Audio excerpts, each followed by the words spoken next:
우리가 죽은 다음에도 지금처럼 살 수 있다면 어떨까요? 얼마 전 종영한 드라마 천국보다 아름다운은 그런 상상을 바탕으로 한 이야기입니다. 죽은 사람들은 천국에서 여전히 인간 관계에 얽히고 감정에 휘둘리면서 상처를 안고 살아가죠.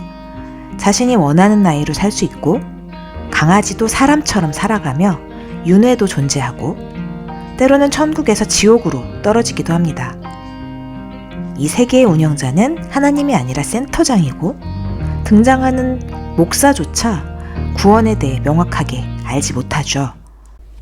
하지만 여기서 질문, 죽은 후의 삶도 현재의 삶과 똑같다면 그게 과연 천국일까요?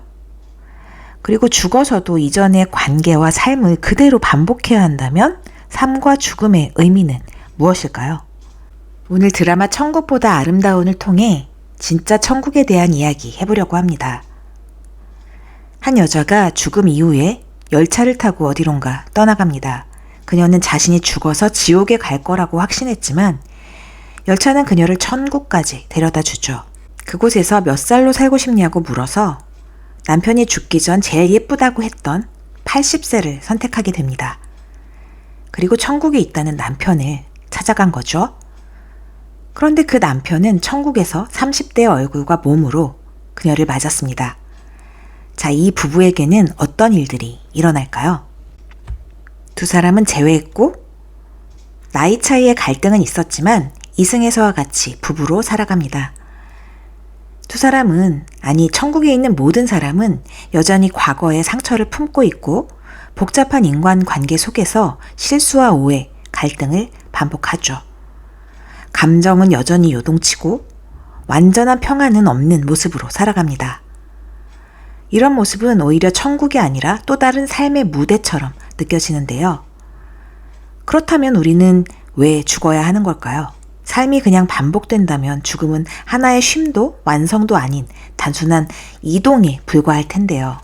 드라마는 또 하나의 설명을 덧붙입니다. 이 모든 일이 전생의 업보 때문이라는 건데요. 겪고 있는 고통도 인간관계의 꼬임도 결국 내가 이전 생에 저지른 잘못의 결과라는 설정입니다. 처음엔 그럴듯해 보이지만 곰곰이 생각해보면 마음 한편이 무거워집니다. 우리가 이 현재를 살면서 받는 상처도 있고 잘못한 일들도 많이 있는데 그 결과를 책임지는 것도 굉장히 버겁고 무겁잖아요. 그런데 우리 전생에 지었던 모든 죄와 그 업보를 다시 반복하면서 받아야 된다는 거예요, 계속. 천국까지 와서 또 그런 걸 걱정해야 된다는 것이 좀 이상하게 생각되어지지 않으신가요? 이런 세계관은 결국 회복의 희망을 놓치게 만듭니다. 그러나 성경은 다르게 말하죠. 하나님은 우리가 겪는 고통을 외면하지 않으시고 과거가 어떠했든 누구든지 새로운 삶을 시작할 수 있도록 용서와 회복의 길을 열어두셨단 말이죠. 그 메시지 안엔 단절이 아니라 소망이 있습니다. 그렇다면 성경이 말하는 천국은 어떤 곳일까요? 성경 속 천국은 우리가 살고 있는 현실 세계와 본질적으로 다릅니다. 기독교에서 천국에 간다는 것은 하나님이 주시는 구원의 은혜를 선물로 받았다는 뜻인데요. 천국은 단순히 고통이 없는 공간이 아니라 하나님이 계신 곳입니다. 죄가 없고 눈물도 없고 죽음도 없는 하나님이 주시는 완전한 회복과 평화가 있는 곳입니다. 요한계시록 21장에 이렇게 말하고 있습니다. 그들의 눈에서 모든 눈물을 닦아주시니 다시는 사망이 없고 애통하는 것이나 곡하는 것이나 아픈 것이 다시 있지 아니하리니. 천국은 단순히 현실의 복사판이 아니라 하나님의 임재가 가득한 완전한 회복의 공간인 것입니다. 하나님이 주시는 구원의 은혜는 인간의 윤회로 생긴 업보나 공로가 아닌 하나님의 사랑에 근거한 확실한 구원입니다. 천국보다 아름다운 드라마에 그 교회가 나오는데요. 천국에 있는 교회예요. 그 교회 목사와 주인공 해수기가 이 마가복음 11장 24절 말씀, 무엇이든 기도하고 구하는 것을 받은 줄로 믿으라. 그리하면 너희에게 그대로 되리라 하는 말씀을 깨닫는 장면이 나와요. 자신이 원하는 걸 그냥 무엇이든 구하고 받은 줄로 믿으면 그걸로 이루어진다는 식으로 해석하더라고요. 예전에 그 한참 유행했던 끌어당김의 법칙이나 시크릿이라는 책의 사상과 유사하다는 생각을 했는데요. 하지만 끌어당김은 내 욕망의 중심을 이루는 것이잖아요. 기독교는 하나님의 뜻과 계획이 일치하는 삶을 추구해야 하기 때문에 이것도 성경적 맥락과 전혀 다른 의미라고 할 수 있습니다. 그런데 드라마에서는 하나님의 뜻이나 주권은 배제한 채 내가 원하는 것을 믿기만 하면 이루어진다는 식으로 표현한 거죠. 로또 1등 당첨이나 10kg 감량 같은 걸 구하고 믿으면 된다고 하는 건지 그런 말 같아요. 하지만 이 말씀의 본뜻은 하나님의 뜻 안에서 그분을 신뢰하며 기도할 때 하나님께서 가장 좋은 방식으로 응답하신다는 의미입니다. 기도는 내 욕망을 이루는 주문이 아니라 하나님의 뜻을 알아가고 순종하는 과정이기 때문입니다. 기독교에서는 모든 사람이 죄인입니다. 기독교에 대해서 잘 모르는 사람들이 가장 많이 비난하고 비판하는 내용인데요.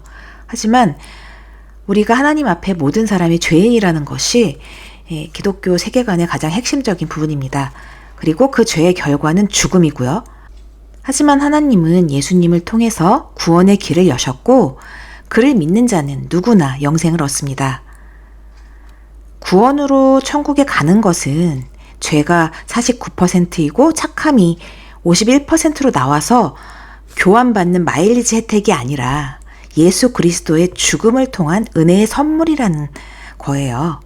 그리고 예수님을 믿는다는 건 내 삶이 더 이상 반복되지 않고 두려움의 굴레에 묶여있지 않다는 뜻이죠. 은혜의 복음은 하나님이 우리를 버리지 않고 실패와 절망과 죄로부터 건져내서 구원하신다는 것입니다. 그러니까 천국보다 아름다운이라는 제목부터 모순이 있죠. 기독교적으로 천국보다 더 아름다운 곳은 존재하지 않으니까요. 그러니까 천국은 단순히 이 생이 끝나서 가는 곳이나 내가 원하는 모습대로 살 수 있는 곳이 아니라 하나님과 함께 영원히 살 수 있는 곳, 하나님의 임재가 충만한 곳, 하나님의 영광과 함께 거할 수 있는 곳이라는 거예요. 그리고 그 하나님은 예수 그리스도를 통해 오늘도 우리를 그 천국으로 초대하고 계십니다. 그 천국은 인간의 상상이 아닌 하나님의 은혜로 열리는 문인 것입니다. 지금 이 순간에도 여러분을 향해 그 천국의 문은 열려 있습니다. 이제 그 부르심에 응답해 보시는 건 어떨까요? 지금까지 크리스천 인사이드에서 전해드렸습니다. 감사합니다.